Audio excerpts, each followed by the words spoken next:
everyone. Welcome to Approved or Not. We have a special New, episode tonight. new We're still mechanic. covering Valda Spire of Secrets, but they offer a variant mechanic rule that Again, check we are it going out. to A, review as a whole, and B, review the options they provide. Note, technically, I will note, another book we have covered offered something similar with Obajimas. Obajima's Hero Boons. However, Hero Boons are more on the facility of the DM and not on the players in any way. So I did not feel like at the time it fit the series. Right. But So so you were telling me that this does not work because at our table we we do level 1 feats. Yeah, we do this level is one a feats, which this each is one an of a starting entire feat. yeah. So let's go This is over how the an mechanic works. right. Okay, so let's say Ross, you had an incredibly unique idea for a character, Yes. and they're just simply with the races of feats available in any character options available, like classes, subclasses, there was just no way to convey it. Right. Period. I have this idea and it's like, nothing quite fits. Like it's like a puzzle Correct. piece, but it's like each piece like Correct. just not fit. Correct.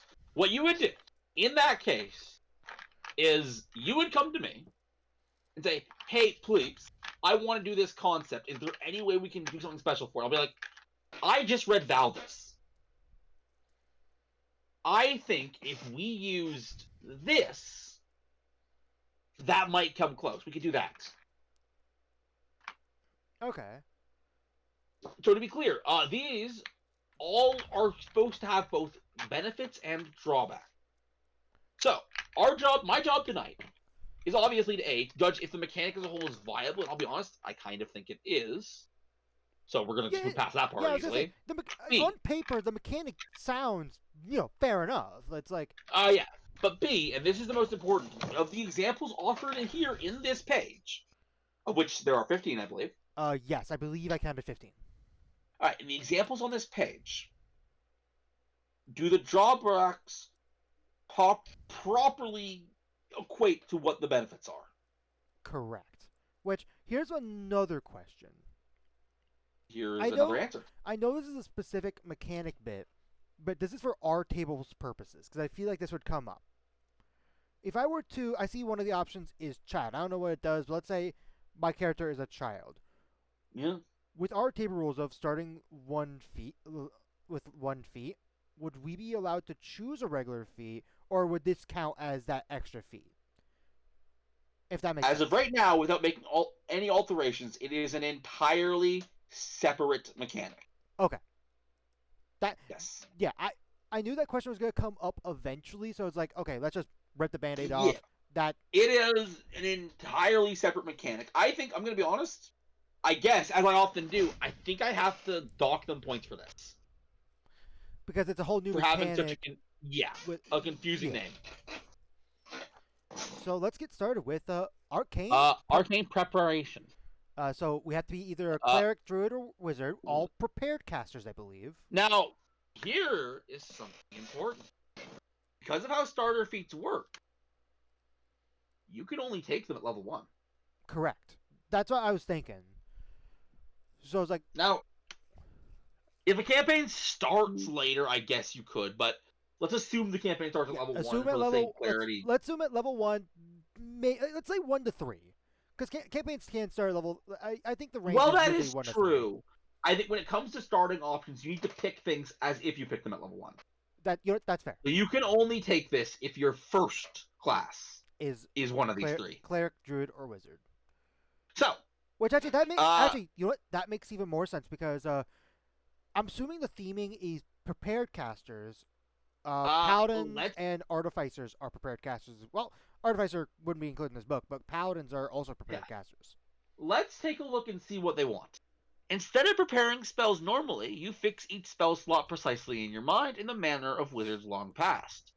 Oh. When you would prepare spells, when you finish a long rest, you record which spells you will use with each of your spell slots, picking from among spells you could cast using it. The spell slots can't be expended for any purpose other than casting their assigned spells, but can be recovered and used to cast any spell. Basically, what they're saying is you can use arcane recovery, stuff like that. Okay. Additionally, you gain a bonus spell slot of each level for which you have spell slots, to which you don't assign a particular spell and can cast normally. Okay, so if I'm understanding this right, so we pick this up, and even though wizards, for example, have 6 spells when they start, I believe. Like no matter what, it is 6 when they start. All right, Ross. You know what? Yes. For this entire segment, I'm turning on the game. That's the fair. rules are simple. I have already identified the pro and the con to this starter feat. And I need to hunt down what, what is, in very simple, succinct words, what is the pro? What is the con? Correct. And I'll add a little bonus thing of, do I think it's like a fair trade off, or like an equal trade?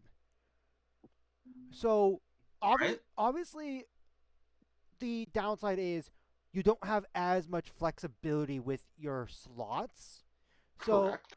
So for example, a cleric more than likely will always be forced to have a spell slot for Cure Wounds or Healing Word, one of the two. Not one. Well, you know what I mean. Like at least one. Yeah, correct. Which that is a very high cost, because if a wizard if I was a wizard, I would like to have the spell Knock, but Knock doesn't come up that as often, so I don't know if it'd be worth it to guarantee one of these. I will slots. remind you is you can change these day by day. Yeah, day by day you could change them. So if you feel like Knock would be useful, you put it in one. Right. Like if you're planning on breaking into a place or there's a locked door you're gonna see. And from how I understand the pro of this, and you correct me if I'm reading this wrong. Every spell slot level, which all 3 of these options can get up to 9th level spell casting. Correct. They gain an extra spell for each level. So you'll not for each level of caster. It's so you have first levels. An extra spell slot. Yeah, an extra spell slot, which is versatile. Correct. Now, do I think it's a worth it trade, or not worth a trade? Do I think the trade is equalized? I think we should dumb it down a little. As much as you say this, Ross, I disagree. Okay, what's your thought process? I have given this some thought. Okay. Now, let's start Wizard. I will say, barely edges out. It barely edges out, but it's okay. I think it's okay, because all you're getting is one extra set of spell slots, and you're just so restricted now. But it's fine. Right. You just plan out your days. You're smart. Druid and Cleric suffer for having this so badly. They absolutely can. Not can, do. Druid and Cleric need to be versatile. Here, Ross. Correct. Scenario time. Yep. You took this starter feat. Yep. You're a cleric. Yep. Naturally, when selecting what spells go to what slots, you did what? Well, at the starting levels, I would definitely have one for Cure Wounds and one for Healing Word. We're going to say we're a little later in. Oh, okay. Let's assume level 5. All right, yeah. We have 3rd level spells, but we have 2nd and 3rd. So, yeah. That's actually a good point. I would have to consider, do I go for 3rd levels, for example, do I go for something as good as Spirit Guardians? Or do I potentially go for something that could save the party? And there it is. Right. To keep us moving, I'm going to show you why this sucks. So, you are a cleric. Yep. However, your party are all dodge tanks. Yep. This is a ridiculous scenario to make a point. You managed to go through an entire dungeon and did not need the entire day of adventuring, and the damage taken was minimal. Right. Your spells are restricted. So aside from maybe one use of Spirit Guardians, because you weren't really required to heal, you were stuck to cantrips. You're right. The only reason why I was thinking dumbing down is the fact that when I mean dumb it down, I meant more in the vein of how high the extra spell slot you get, because this could give wizards, clerics, and druids an extra 6th, 7th, 8th, and 9th level spell slot. Sure, they're restricted on the initial spell slot for what it is. What I will argue is I'm not worried. Okay. That's fine. I see where the worry comes from. Having 2 9ths can be crazy. Yeah. I will note there are other ways to get 2 9ths in the game, vanilla. That is true. There's the epic boon, which you should probably not rely on, but that is on the table. But besides the point, the price is too steep. Or rather, the price is steep. Right. It absolutely is steep. Now, I will note, it's not steep when it comes to your 9th level, but everything else it is. Right. You will have to wait till all those levels. You need to know what I'm throwing at you. So I will give this one an improved. Yeah. If you want to be this, which I'll be honest, I don't see anyone wanting to, but if you did, all right, this next one. We have Child. I have a caveat. There are tables which have an absolute hard rule of no children. Which is a fair that's a fair ruling depending on what the campaign is. Not a rule. Yeah, that is. It's not just the campaign. It's just some people don't want kids to be in harm or anything, or you're playing in public and you don't want any people to get weird ideas. It happens. Right, it happens, sadly. I will note, because I trust all my players, generally speaking, I have in the past and in future been fine with it at my table, but I need to take it up before we even read this. Now, you are an adult, so absolutely no place in Dangerous Adventure Life. Perhaps you are destined to change the world and your destiny will not wait for maturity, or perhaps you have thrown your lot with an adventuring party. Promise keep you safe from. Somehow you are the purpose at the purpose adventure, and you have the following traits. So we have your size is small, even if your race is normally medium. You have 2 fewer skill proficiencies than other characters of the same class. Your strength constitution scores have a maximum of 16 instead of 20. You gain proficiency in 2 saving throws of your choice. So I don't know if we need to realistically do a game for this, because this clearly lists out what the pros and cons are, which correct. I do want to bring up. Mm-hmm. For the first part, your size is small even if your race is normally medium. With that wording in mind, does that mean if I play a small race is so small? Well, no, I was gonna say a fairy. Would that fairies are small? Oh, you know, I keep on thinking they're tiny. My bad. It's because the pixies and animals are tiny, but no, fairies that you can play are small. Right. Because it will determine that tiny is game breaking. Right. So let's take this one by one. Being a small race, that's not that big of a worry. It means you can't use 2-handed weapons, or heavy weapons, but otherwise it's fine. Right. And frankly, with another downside we'll touch on later, I wouldn't want to use a 2-handed weapon. Correct. The skill proficiencies is a fairly steep cost. It is. Here's what you gotta consider. Yeah. It's the fact that other than Rogue, I believe. Yep. Every class only gets 2 skill proficiencies, not including background stuff. So what you're getting at is... So, you're removing those skills. You will not get skill proficiencies from your class. Exactly. Unless you play a rogue. Yes. Which, that is a Here is what I will say. So, I wouldn't want to play this as a rogue, but I can see the flavor for it. Right. You definitely don't want to be a martial character.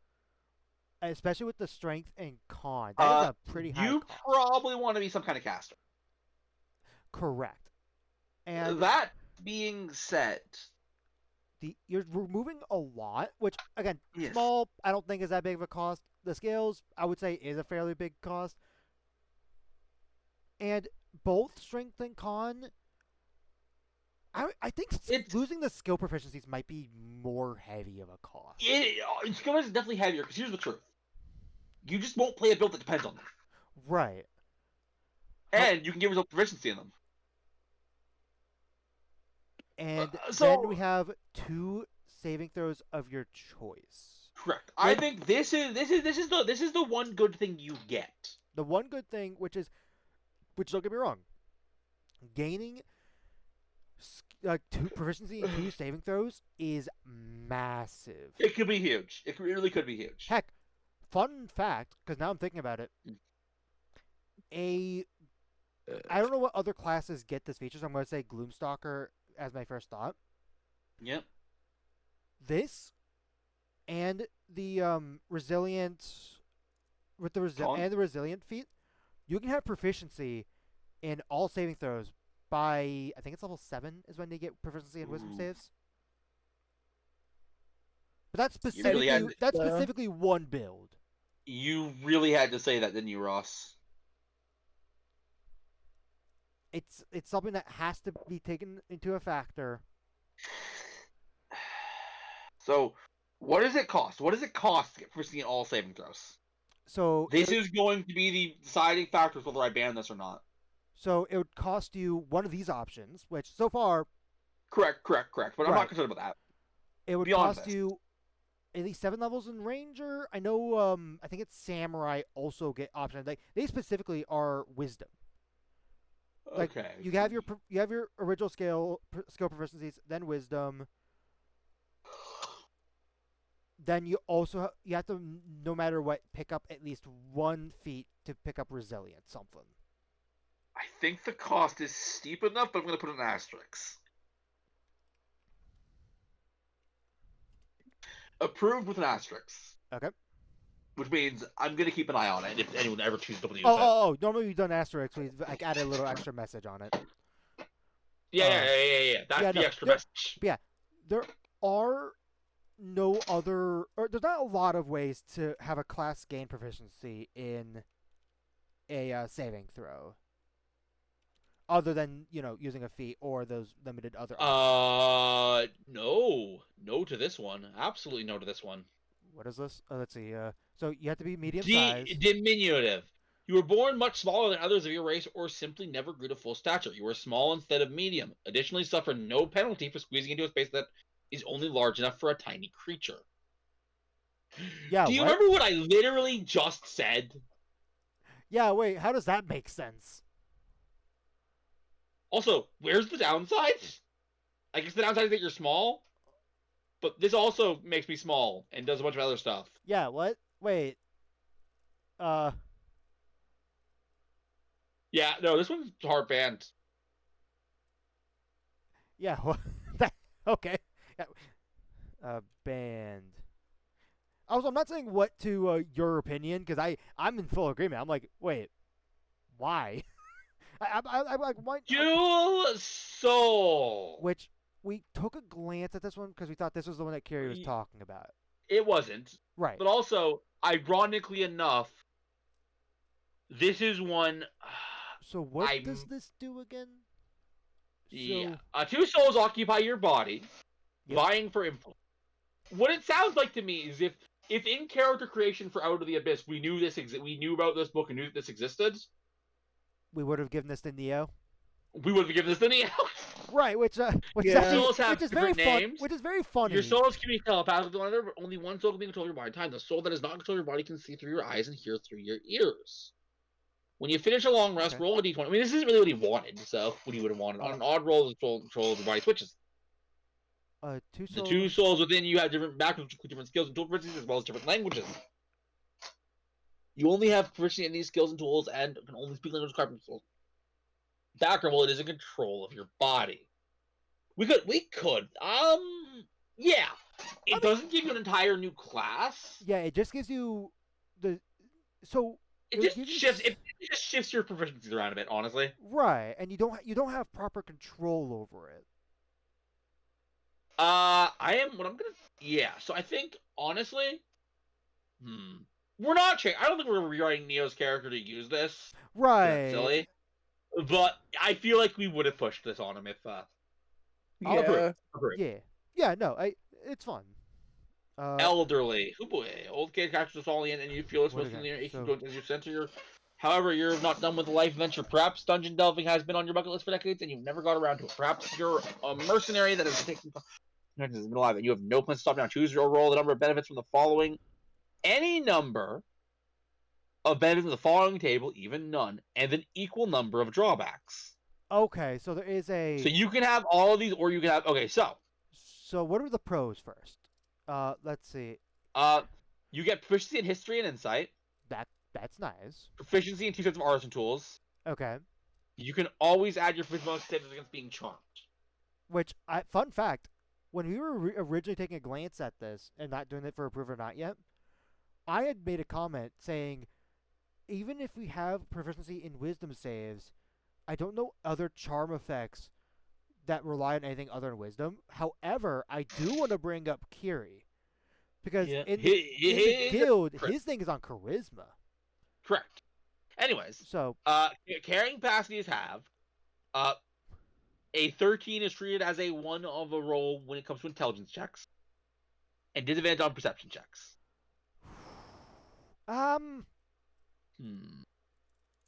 This is a weird situation. Yeah. Because on one hand, there's nothing wrong with this. Yeah, nothing wrong with it. On the other hand, I think right now, neither you or I want to really think of elderly people being in too dangerous situations too constantly. Right. But that's not reason enough to ban them. Yeah. So it's approved. And also, I'm going to be honest, I'm not going to not put elderly people in danger in campaigns I run. Right, yeah. Haunted. Now this is... Hunted. Hunted, not haunted. Hunted, my bad. You are pursued by those who would kill you on a sight or drag you to ill fate end. Perhaps you are fleeing the consequence of terrible crimes, or your name is on the lips of an underworld kingpin. Constant paranoia grants you a +5 bonus to your passive perception score. Okay. Interesting enough, only your passive score. Yeah, only the passive, which a lot of DMs ignore. Also, I want to bring up... Mm-hmm. This is another one that fits another one of Neo's characters. You're not wrong. You're not wrong. You didn't realize it until I pointed it out, did you? Awaken whenever a creature moves within 30 feet of you. However, you rarely sleep soundly. Roll a d20 whenever you take a long rest. On a 1, you instead only gain the benefits of a short rest. Oh no. That could be really bad. If you are confident that you are permanently freed of your pursuer, such as if you escape to another plane of existence or watch your hunter die, you lose this feat. So, this might be a little confusing. So I will note, you still sleep. So, wait. So does that... You're not going to take exhaustion levels for that. Okay. You're just not going to get your stuff back. That's the first thought I was thinking. I was like, wait a minute. Correct. Would that mean that whoever has this background... Or not I can't think background. This feat. Let's not call it a feat either. We've been over this. This thing. This thing. Would that mean that they would suffer a lot more from potentially getting exhaustion levels? Because I know the DC doesn't start high. I think it's like a DC 10 at first, but that, depending on bad dice rolls for long rests. Heck, let's take Out of the Abyss for example. Ross. What? You're mistaken about something. What am I mistaken about? Generally speaking, you do not roll for missing a long rest. Oh, do you not? No. Other scenarios you roll, and some DMs might have you roll. But you don't. Oh, maybe I'm thinking of the marching rules. Yes. Maybe that's what I'm thinking. Let's take a look. I'm gonna take a look at exhaustion so I can not bullshit you. Yeah, let's just double check. Actually, would exhaustion be in this part? Because if it is, yep. Look at it's right here. Some special abilities, environmental hazards, blah blah blah. If a creature suffers the effect of its current level of exhaustion, for example, an effect that removes exhaustion, finishing a long rest reduces creature exhaustion while the creature has also adjusted. Okay, long rest. Let's see. Boop. So I guess that's a good point. This is what it won't reduce. It won't reduce your exhaustion level.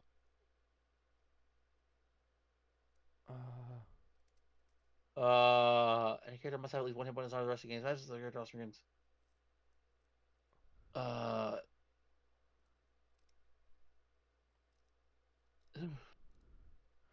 Yeah, what I meant by not in this section, I meant more like I don't think it's gonna be a tag to the Right. exhaustion thing. Sleeping 5e. Sleep. No, that's a spell. Uh. Oh no, I guess it is a con save. Fair enough. Yeah. Yeah, I could have That's sworn cool. I heard it was a con save. Which Anyways, all the same. I also don't. All the same. I don't like the fact Yes, that it's you just separate from a long automatically. rest. I don't like the fact that you automatically lose it if you travel to another plane. I mean, the idea is that. Well, okay, Ross, you're misreading this.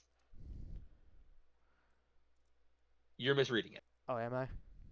Yes. The emphasis is this word right here. Oh, permanently. Okay. Permanently. Then they give examples of how this might happen. I see.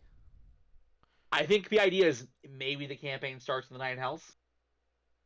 Oh, so like you think this could be for Mhm. whatchamacallit? Yeah. The Centaur of Ernest? Is that what the campaign's called? That campaign doesn't start in the Nine Hells. Oh, does not? No. Oh, my bad. See, there's the first half of the name that you forgot to mention. That's at the beginning of the module for a reason. Oh, Baldur's Gate. Oh. Its full name is Baldur's Gate. Descent into Avernus. Oh, my bad. So, the campaign starts in... Baldur's Gate. Surprised you didn't say a Mind Flayer ship. Oh, God damn it. But, no. Point still stands. No. Okay. Actually, a fun little trivia fact, since it's on the subject. A lot of the concepts I'm currently bringing to the guild were originally part of a campaign idea I had that I had no idea when I was going to run that would have started the Nine Hells. Ah, okay. I ultimately moved them to the guild because, well... I mean, we have a lot of hell-themed stuff, basically. Correct. Anyways, this is fine. This is fine, although I will be honest, do not give this to an inexperienced player. Oh, absolutely don't give it to an inexperienced player.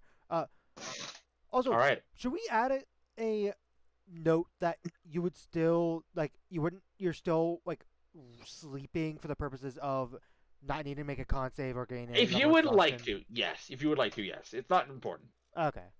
All right, if you want to be me...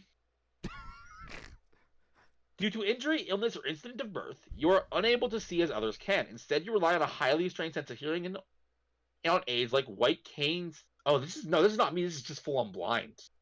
Oh, I guess. So you have the blinded condition. However, your attack rolls don't have a. Wait. Attack rolls don't have advantage against you due to this condition. This is basically, do you want to be Daredevil? Oh, is Daredevil blind? Famously so, yes. I don't know that. I just don't know much about Daredevil, so... let's see. You have blind sight within 10 feet. You have blind sight with a range of 10 feet. Within that range, you can effectively see anything that isn't behind total cover. Moreover, you can see an invisible creature within that range unless the creature... Yeah, that's how blind sight works. That's how blind sight works. And the important one. You can cast spells that require you to see a target or area, provided that the target or part of the area is within 30 feet. You have direct line of sight to the target area, and you can hear the target if it is a creature. If the target or area is further than 30 feet from you, you can make an ability check using your spellcasting ability. The DC equals 10 plus the spell's level. On a successful check, you can cast the spell normally.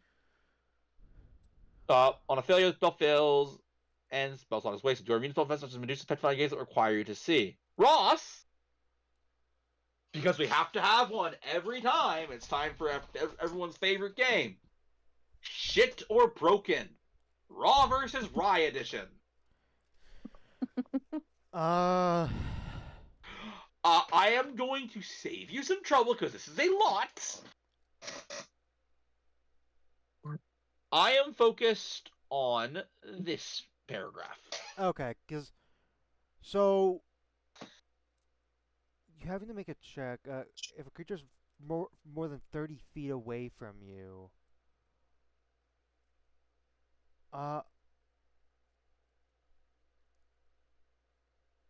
So, actually, here's my question first off.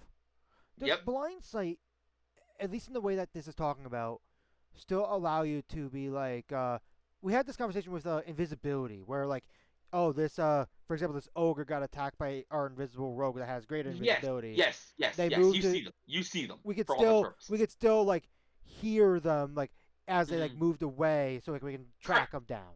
Okay. Correct, yes. Okay. Trevor's sense is a tad more complicated, but also kind of the same idea, but yes. Right. Okay.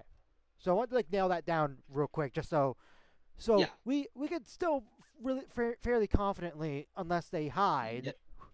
Yeah. Yes. Which, like normal, which makes sense. Which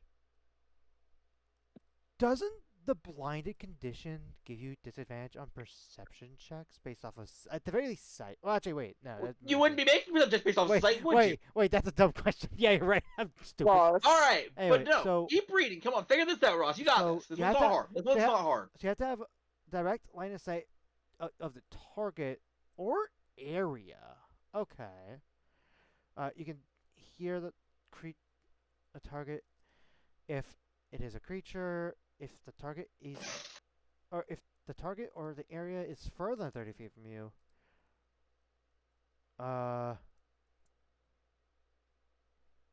So if the target is further away than 30 feet of you, that's not the thing I care about. Well, can I finish? Yeah, you can finish, but yeah, just let you know that's not where I'm looking. Even if your spell is successful, like for example, let's say I tried casting Scorching Ray. Yeah. Wouldn't that mean, even though I am trying to target that person, I can't see them past 10 feet, realistically? I mean, I will tell you right now. Remember this. This is an important D&D mechanic rule you gotta understand. Not being able to see is not the same as not knowing where they are. Okay. It is. It does choke some people up, I will concede. But they still have to actively hide from you. Right, because that's how invisibility works. Yeah. They can admittedly do so without much effort, but they would have to actively use their action to do it. Right. So. Active spellcasting ability DC equal to 10 plus the spell's level. Spells cast normally on a failure. Spell slots. So have you figured out what my notable Raw versus Rye here is? We're doing Raw versus Rye. Raw versus Rye, because there is no way they intended this.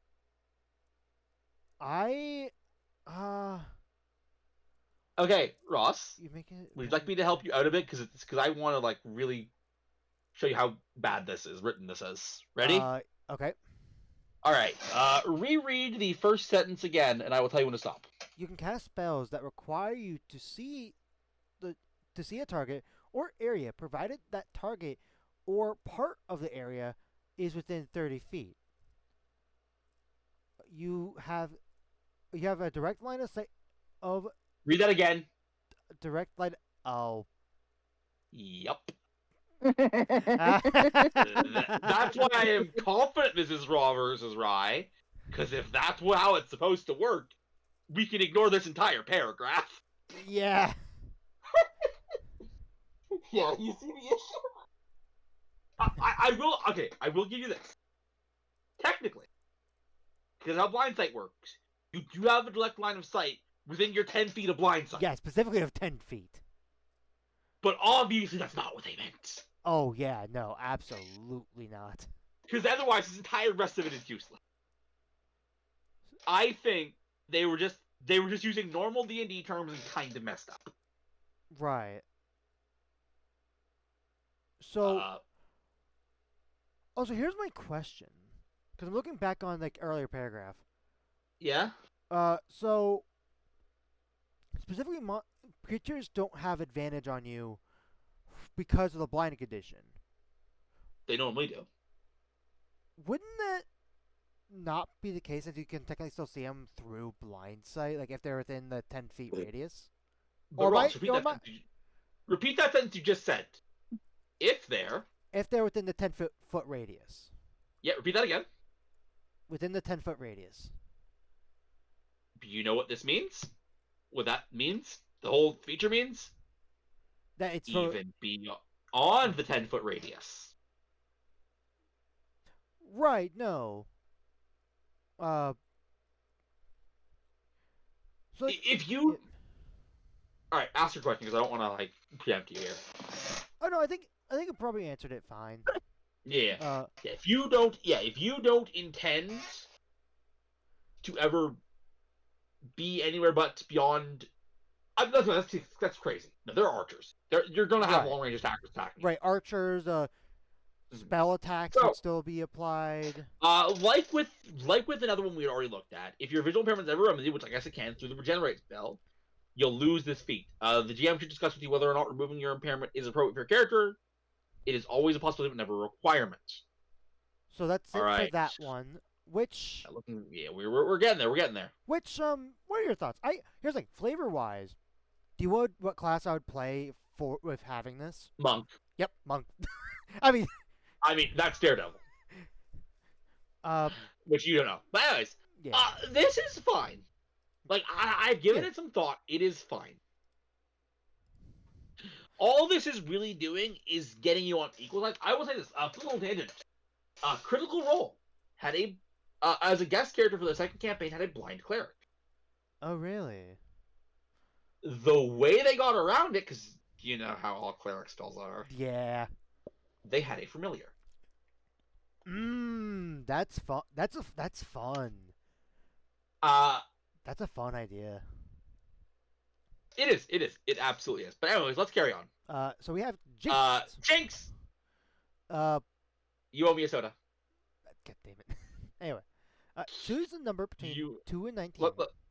2 to 19. Whenever you choose a number, whenever you roll the number on a military attack roll, the D20 roll becomes a 1. Oh yeah, it doesn't want to roll that number, they also becomes a 1. So basically, it is much easier to natural 1 you, but it's also much easier for you to roll a natural 1. Right, which... And by much, I mean, Ross, I'm just letting you know, this is basically just champion fighter, but the other way around. Yeah. So naturally, we're going to give it the same rating and move on. Approved about that. Yep. I mean, it's neat, but... Lower limb disability. Okay. So, yeah, you're in a wheelchair. Or using... Yeah, correct. Yeah. Let's see. You can't take the dash action on difficult terrain. That would make sense. Advantage on ability checks and saves was made to knock you prone or move you against your will. If your mobility disability is ever remedied, this is such small, but it's fine, I guess. So, here's my question. Here's my answer. What's the go? Because all the other ones had like a pro and a con. What's the pro here? Is this? Is it? Right here. I thought it was enemies have advantage on knocking you. No. Okay. That makes more sense, but also it's not a great pro. No. Yeah. I think what we have to remember. What we have to remember is that the idea is that someone genuinely is coming to be wanting to play this.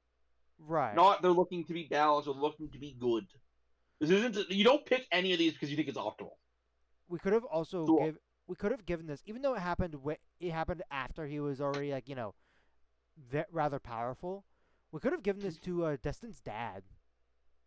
Destin's dad wasn't a player character, so I didn't need to worry about that. Right? Yeah. No, I'm just saying we could have. Which honestly, fair enough. Maybe giving these 2 NPCs wouldn't be that bad of an idea if it helps with the story bit or whatnot.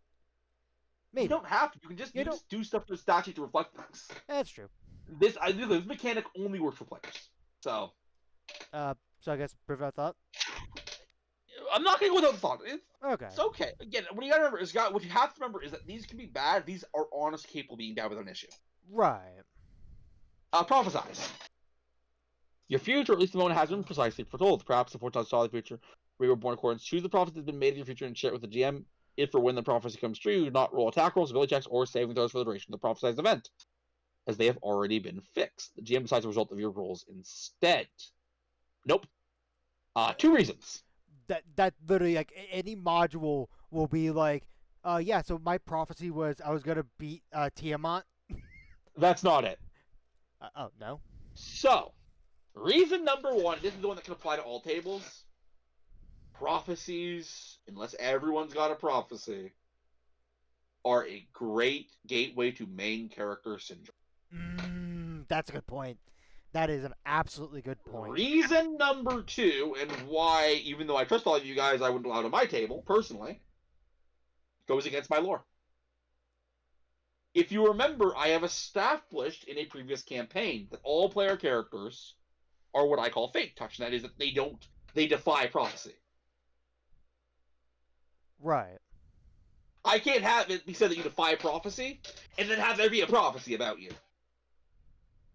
That's not how that works. So, for those two reasons, there's not even a consideration for it. Also, I want to bring up, because technically, Neo and I sort of did this with his character in Out of the Abyss, and it's like, I mean, okay, we just believe like it wasn't one that like had a big impact on the camp. You know what I mean? So to avoid you working, obviously, if I felt that was breaking, I would have told you. Right, absolutely. To explain what it means, it is someone can be chosen by a god. Yep. Often gods will choose fate touched. In fact, someone could have a prophecy written about their birth, but if you're fate touched, a prophecy cannot predict your actions. Right. Because your actions are separate from the spirit that runs the world. The great mythical spirit. Sometimes called the GM. The daring mythical spirits. Oh. Yeah, GM, DM. I was close, but yeah, no, but also, even with our thing, we never claimed to be like like a mechanical thing. Yeah, no, of course not. So yeah, I understand the ban. Absolutely. Anyways, secret. This one's a secret. When you gain the choose a falsehood about yourself that you practice, you recite it perfectly. The falsehood can be a single liar and entire false history. You never need deception check for falsehood.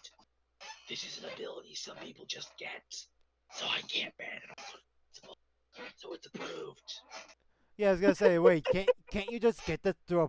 Doesn't the spy literally get this in their background? Yes. Yeah, I'm like, Soul Twin. We've looked at this, so I'm gonna make this quick. Basically, to boil it down, you are a single character. Let's not call it. We're using terms that other things imply. Let's gotta be careful here. You are a single character with two bodies. For all intents and purposes, your hit points are halved. Kind of. It's a bit complicated at level 1. Right. But your hit points are halved between each other, and if one dies, both dies. Correct. You can only concentrate on a spell, but the spell can be concentrated on either one of them, and other such type things like that.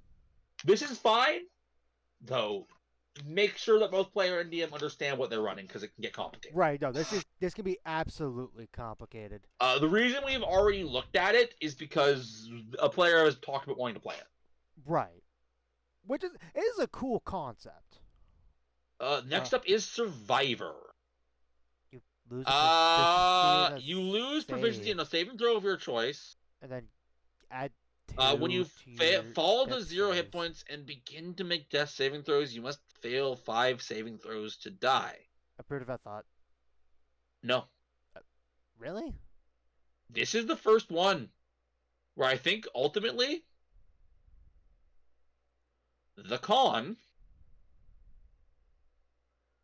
rather the benefit outweighs the con.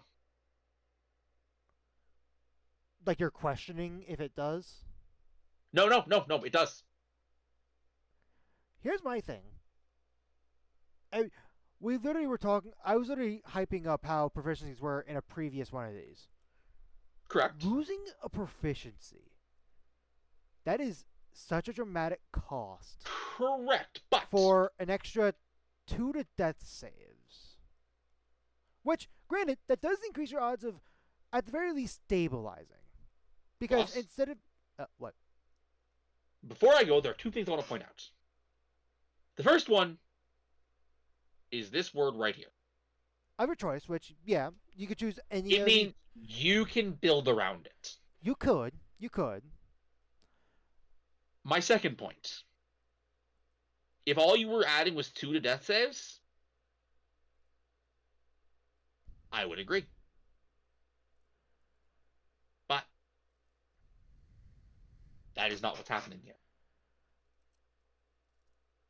So, what happens when you get a natural 1? You basically a natural 1 on the death save, you would basically lose 2 of your death save counter things. I don't know what to properly call that system. For a normal character, that would be a natural one, and another failure would be death. Correct. And this one would expand it to 2 natural ones and a failure. So, do I need to get out the odds calculator for you? I mean, if we do the odds, not even just doing the nat 20, we have 8 rolls now for death saves. Let's say we never roll a critical success or a critical fail. Nope. Ross? What? I am looking at the odds for critical failures right now. Or rather, I am specifically looking for the odds to roll a critical fail. Or rather, to actually fail your death saves. So to actually just fail your death saves, we are looking at a 50-50 shot. Because normally, you don't... unless it's a weird circumstance. Remember, however, 3 successes to get you stabilized. That changes the odds. Natural ones are basically taken out of the equation. So, I'm going to do a little bit of math tutelage with you, Ross, okay?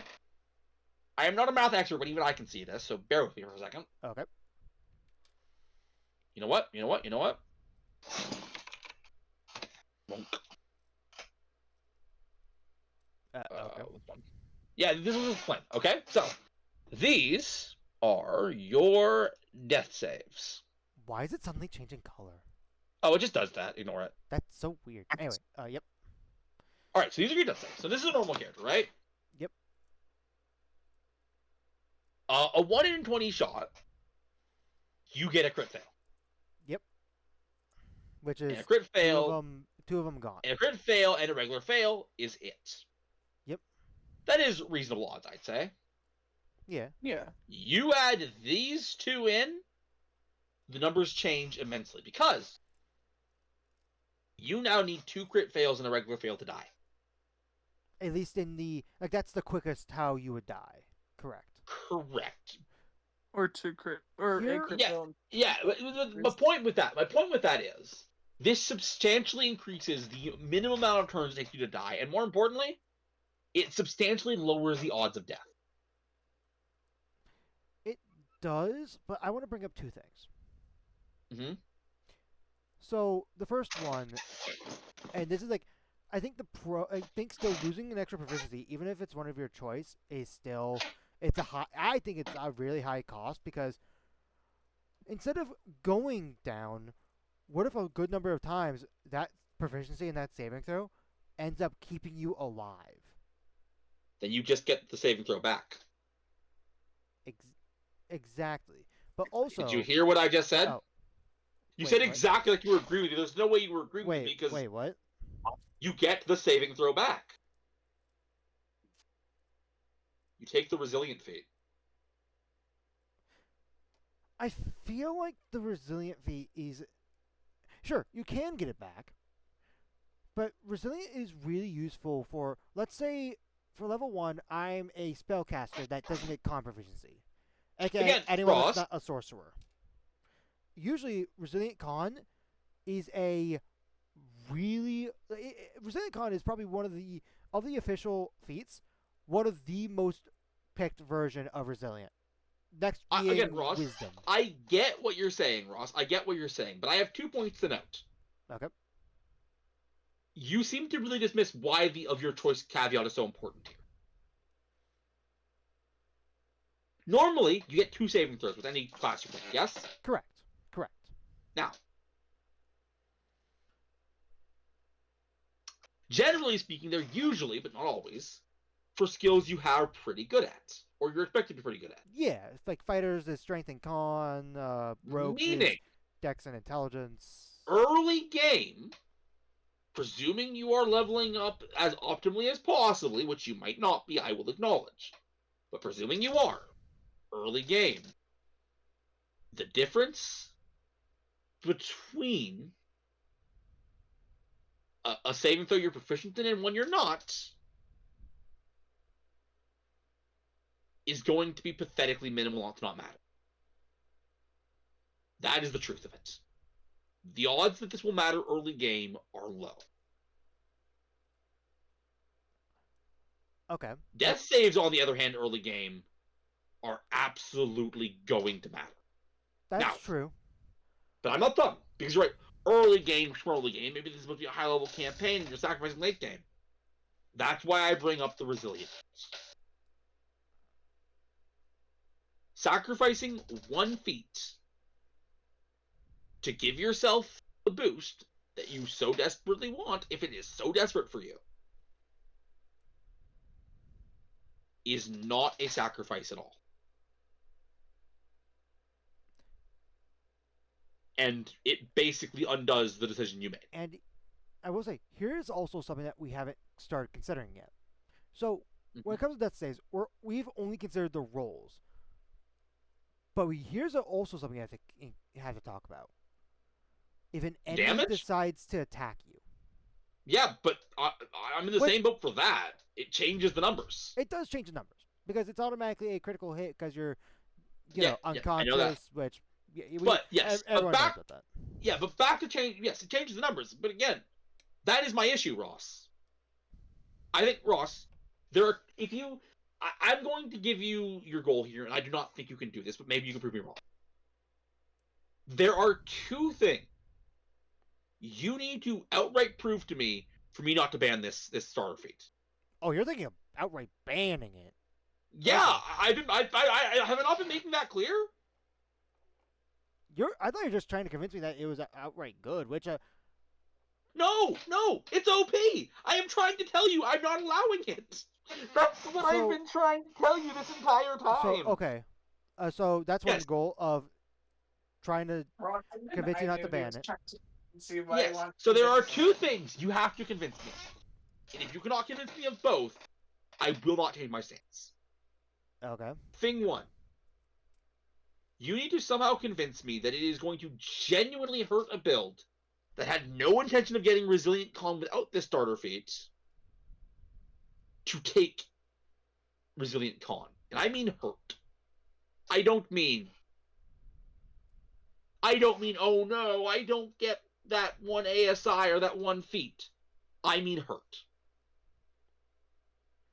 Number two.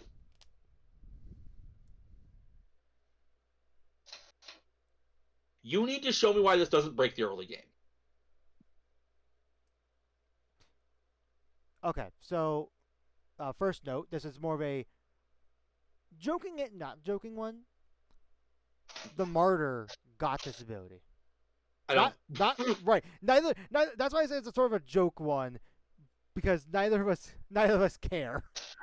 Yeah. But that is something I do want. Like that is something I want to make note. Martyrs got this early game as well. Which that whole class needs to rework entirely, but that's not the carrying on. So, okay, the reason. So I'm trying to think of how it outright hurts a build. Which I don't know. The only scenario where I think it outright hurts a build to a significant degree is unless you are a transmutation wizard, which we were talking about recently, and that's why I had to acknowledge it. Mm-hmm. I want to know, Ross, I said a few caveats. How it hurts a build. Yep. That was not planning on taking it for something else. Right. Just want to make sure you understand that. Carry on. I'm having a hard time trying to figure out a hard, what will outright kill a build. However, I do want to bring up something important. Okay, bring it up. We're always talking about, we were talking about natural ones and nat 20s for this ability, which they have a big major impact. In fact, a nat 20 will automatically get a player up.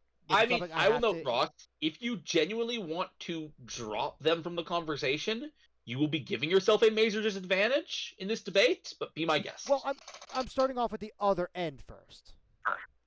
Okay.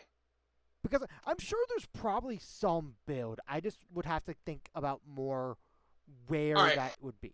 Ross, you want to take natural 20 ones out? I will end that debate immediately. Unless it's a big boss fight, the standard length for combat is 3 to 5 turns. Correct. odds are you will not go down turn 1. Unless you're Curie. Unless you get very unlucky.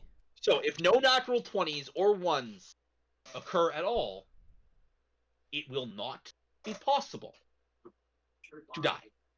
Period. Here is what I am going to say. All right, shoot. A stabilized creature basically is not up yet. Because, Correct. They're at 0 hit points, but they are not currently, dying on the floor. Correct. Which that could easily be accomplished by... Now, I personally don't like this spell, Spare the Dying. That could easily be accomplished. Well, this is true, Ross. Well, this is true. Spare the Dying is not free. You're going to tell me it's free. I know you're going to tell me it's not free. It's not free. Because, for the classes that get it, which is yes, just cleric? No. Let me be clear. The reason I'm saying it's not free is it takes an action to do. Or bonus action, depending on the subclass, but for the most part, yes. My point is, you have to factor using stuff like that into the action economy. That's why stuff like this exists. Right. And if you can't do that, then people will die. That is the point. Here is what I'm also considering. Okay. So, this has a major impact in 2 scenarios. Okay. The party has no way of healing, which early game, yes, that can happen. A cleric could have already used all their slots, and they're in a really, really brutal campaign. I'm thinking, let's say, starting with Tyranny, for example. Okay. God, Tyranny was brutal. All right, Ross. After that point, the only way to get that player back up and standing, would be through, at the very minimal, either a short rest or a medkit, which I do want to bring up. Failing on a medkit check still also adds to this death counter, which is also buffed from this, which I do have to acknowledge. Yep. They'd have to go through a short rest, and simply... Now, short rests are definitely easier to accomplish than long rests. Yeah. But they're not guaranteed. Okay, that Ross. is something that I gotta consider. You see, I see what you're saying, Ross, but you've opened up an argument that will break any possible redemption you have. This was a gate I was going to leave closed until the last possible second, but you literally marched it in front of my face. Okay.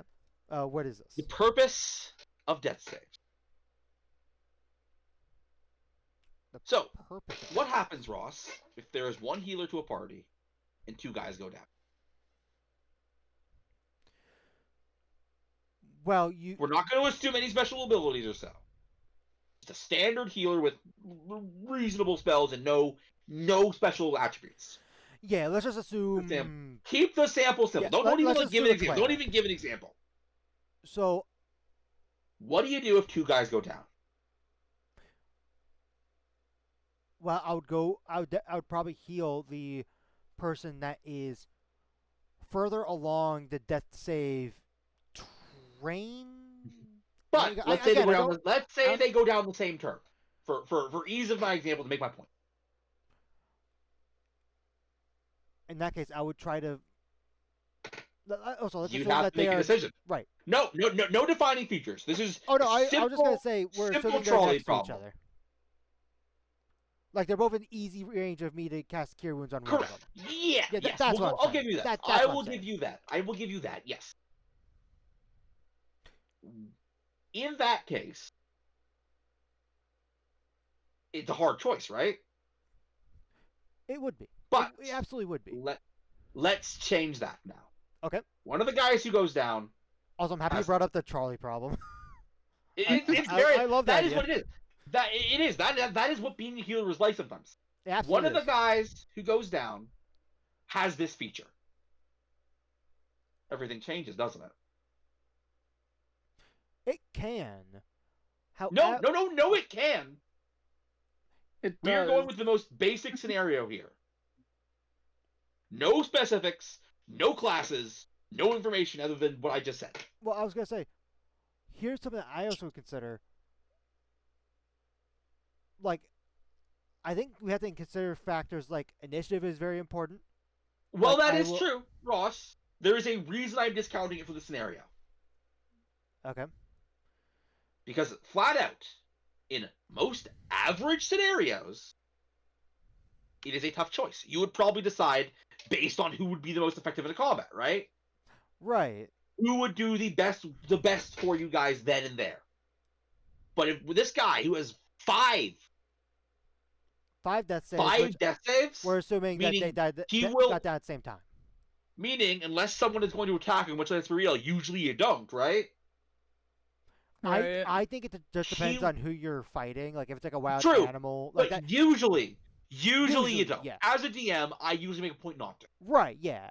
Let's assume that is still the case for the sake of this example, okay? Right. In that case, you are always going to pick the guy with the 3 death saves because you know that at the very least, the guy who just went down will last 3 turns, which the combat will probably not last longer than anyways. Right. Right. And as soon as you realize that, Ross, the death saves as a concept stop mattering entirely. That's why this is overpowered. I believe, Ross, when we looked at Martyr, I said something very similar. I don't believe we did, but also I think there was something about Martyr that ultimately let me allow it, but I don't remember because I blocked Martyr out of my brain. To be fair, I think we just allowed it because the whole class is shit. We had to give him something. But that might have been it. That might have been it. I don't remember. I believe I remember me saying this very same thing. Death saves are an integral mechanic to the game for certain campaigns. Now, mind you, there are games where death saves don't matter and there's no risk to death. But in those games, I would argue this feature is outright useless. Right. So in campaigns where this feature matters, it is busted. Either way, at the very least, me as a player, it is a very hard sell to sacrifice one of my proficiencies. Like, even though Resilient, which we're looking at the screen, yes, it's just a really hard sell. What I will say is, you not wanting personally to sacrifice a proficiency, that is entirely fair. Yeah. I maintain that looking at it logically and through a DM's eye, 5 death saves is OP. It is, early game especially, game breaking. And as long as that is the case, and I do not believe there is a way for it not to be the case, this is banned. I would say it's also hard for me to. I think we would have to find someone that would be thinking that this is like an extremely good deal. Because like again, my position is I don't quite know this is a worth a deal. So like maybe let's say somehow for some reason Kiri thinks that this is like the deal of a century. Like Ross, I will tell you, of the character I played, I got to make the saves I was proficient in a handful of times. Still, and if you are proficient in saves that just never come up, then it's nothing but a good deal. That you know what? That's fair because it is not. It's very uncommon to get like a charisma save. That is something I'll give you. With that in mind, I think we're ready to move on. Yeah, let's that one's you said it was banned? Banned. Why am I at the very top of the God damn it. I don't know why I'm at the very top of my chart. Yeah, I think if someone wanted to argue it with you that actually like thinks it's a deal, it's a really high deal because that's where I'm struggling to figure out like why I would want this. Anyway. Again, that is fair. Yeah. I am not judging whether something is desirable. Right. I am judging whether it is balanced and whether it is fair to allow. Right. Anyways, so Traveler, you hail from a place so far that you may never see home again. Perhaps you are lost in the plains of existence, placed in time, or shut into a strange new reality. Perhaps your true home merely lies on the other side of the vast ocean. Regardless, you know very little of this land, its histories, or its people, and they also know very little of you. Is this sort of what was Dill's like concept character for Like he fell out of the sky, out of like honestly, being transported yeah, from the yeah. Feywild. Like, this results in the following traits. You have a disadvantage on intelligence history checks pertaining to related new to lands, history, or custom. You can communicate simple ideas to any creature that understands at least one language using universal gestures and some creativity. And that's it. So, ironically, I would note this would technically work for your current guild character, Eve. Yeah, probably. Traveler, speaking of things that would work, yeah, it's fine. Yeah. Speaking of things that would work for your current guild character, yeah, undead, which there is something. Which I'll be honest, technically you're playing the undead race anyway, so it doesn't matter. It was right. Like our friend or let's say bound to the soul factor. You don't have to eat, sleep, or drink, or breathe. You must still spend 8 hours doing light activity, such as keeping up. Okay, you have advantage on saving throws you make to avoid or end the poison condition on yourself. You have resistance against poison damage. Though your type is humanoid, spells and effects which specifically affect undead spells affect you as well. Ross, okay, so like turn undead and stuff like that. What's up, Blake? Useless. This is useless. Oh. As a reminder, we have to act as if official options exist. Which they do. Which is true. Yes. Which we have to consider the I believe it's called the Reborn. The Reborn. Yes. I'm Which literally does using it exist. for the guild. Yeah, the Reborn gives you all of the things this gives you as a positive. None of the things this gives us a drawback. And also, right, you only have 4 hours long rest. Yeah. So, this gets my favorite classification, useless. I mean, yeah. Yeah, I mean, I'm not crazy on it. I mean, I guess something you could do, and here's something to consider. Mm-hmm. There are some things that the Reborn prevent you from getting. Like, if you start as one, unless the background, the DM allows... You are supposed... To be clear, for Reborn, you're supposed to be able to keep some of the traits from your old race. Right, some, but not all. This allows you to... Which... I guess it allows you to get all, but I feel at that point we're just splitting hair. Right, I think the only difference thing you don't keep is, like, very minor stuff. I actually don't even know what they are. Let's finish with upper limbs disabilities. Correct. This is what should be the opposite of the other Even if you're missing, you can still engage in two-weapon fighting or wield a sword and shield at the same time through the use of prosthetics or mechanical or man helps you grasp. The nature of your limbs disabilities might be vary, so you gain one of the following traits of your choice to appropriate. Disadvantage on attack rolls with heavy weapons and strength attacks. You have disadvantage on attack rolls with finesse and ranged weapons. However, you learn results when there's no balance. You have advantage on weapon attacks you prepare with the ready action. If your limb disability is ever remedied, you lose all this. Oh, so how I understand this, we lose one. We have one of these downsides. We're not hit with both. Correct, but I'm gonna be honest. And this isn't worth it. I'm gonna say for this is not worth it. It is. You get disadvantage on stuff, and then you get an advantage if you use a readied action. Specifically a readied action. All right. Well, we didn't know fanfare to start this, so it doesn't make sense to do fanfare to end this. Thank you. Overall, the mechanic is fine. It's cool. Just always talk to your DM, and note that your own DMs might have very different opinions than mine about some things. Yeah, you know what? Any DMs that watch this video, comment down below what you think of Survivor. Well, this whole mechanic as a whole, but mainly for me, Survivor, because like maybe you can name points that I did not mention, or point out something specific classes that this would be really strong for, because I don't see exactly this being that strong. Anyway, next time we're gonna be talking about races, and depending on how long the we're not doing spells next time. Like, I'm just letting you know that right now. We are not doing spells next time. Fair. Anyway, thank you guys for watching, and as always, stay tuned for more. Bye bye.